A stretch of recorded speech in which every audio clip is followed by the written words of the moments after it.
ithuba bese ngiyabonga siwe iyazi usuyikhiphile ngibonge ey'nganeni zami zase-St. Ngithe uma ngiphuma endlini base bangibuza umbuzo wami kushuthi ngisekuphi ukuthi ngishiyeke engizokusho akukho okuningi kakhulu asifane la sithi usemhlanganweni beza iphuzi oyizele emhlanganweni ngiyacabanga ukuthi ukukhetha umhlangano nenhloso nenjongo yomhlangano kulo nyaka mangibala kube ngicabanga ukuduka nje fanele sisebenze ngaba semhlanganweni yasetshenzwa-ke kayi ngokuqala lokho umuntu asazihlangana wethu ngiyabonga ukhokha ngey'ndaba ey'hlukene ukhokha eperishini ukhokha kwimidinyana ukhokha kwidayosisi bese-ke kwi-cluster kwi-cluster i-Durban Metropolitan i-cluster yethu elashe amadayosisi awu-9 yona-ke ngijwayele ukuthi kufanele sekuwukuthi siye kuthabo sijobe sephesheya so engizokusho sizobela nhloniphe ngwane ngihloniphe ibandla njengabo abapristi njengabo abaphathi umphathi uma ekhomba isithole wenzeka into hhayi ngoba mhlawumbe esuke kuzonda yona training sonke siphume lapho ukuthi abaphathi besikhomba bese siyakwenza esithunyiwe sisiwenza umphathi uyahlonishwa ngaso sonke isikhathi umthando ungumthando ngoba umphathi nobebekiwe ubekele konakole ukuthi bahloniphe abaphathi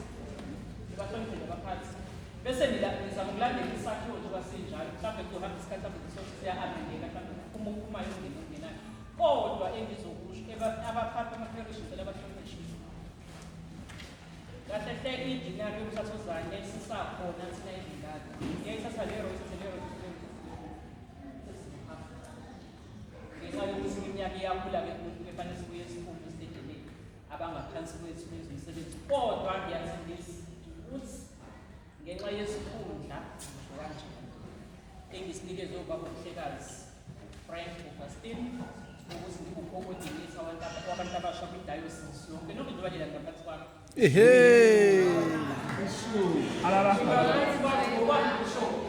isicelo sambishophi ukuthi asingavumi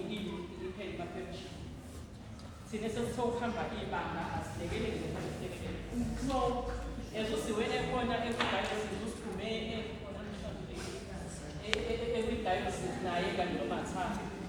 mina ngisebenza kakhulu nabo ngoba ngifuna ukuzwa iy'nkinga ezikhona la bese ngiyayithatha njengoba ngihambile izobekisephezulu ukhaliwe-ke ngey'nto yamakhona but sizame ukuthi sizingelelele masisuka lapho siya ogwini sohlangana nama-parish council akhona sizwe iy'khalazo zakhona ngiyathemba sekuwumhlathuzane nomlazi angiboni ziba khona isikhalazo esiqhamuka kumhlathuzane nomhlathuzane mhlawumbe iparish engenayo iy'nti sizozama ukulekelela la silekelela khona sizame mhlawumbe abawu-3 nabantu sibeyabona sibeyaqhubeka but osuku lanamhlanje ngiyabonga kakhulu ukuthi idinari sivakashelela fana eminyakeni ephambili sike zathi ukuwa zaphinde zazama ukuwa ngonyaka ngiyathembisa ukuthi iy'ngane zabasanda intshelweni yokusebenza ngekizikhokhwe kwidinari ngekizikhokhwe kwidayosisi sozama nabangithu konke ukuthi bahlezi benza okubeyayo ukuba ngabona Awu, siyabonga.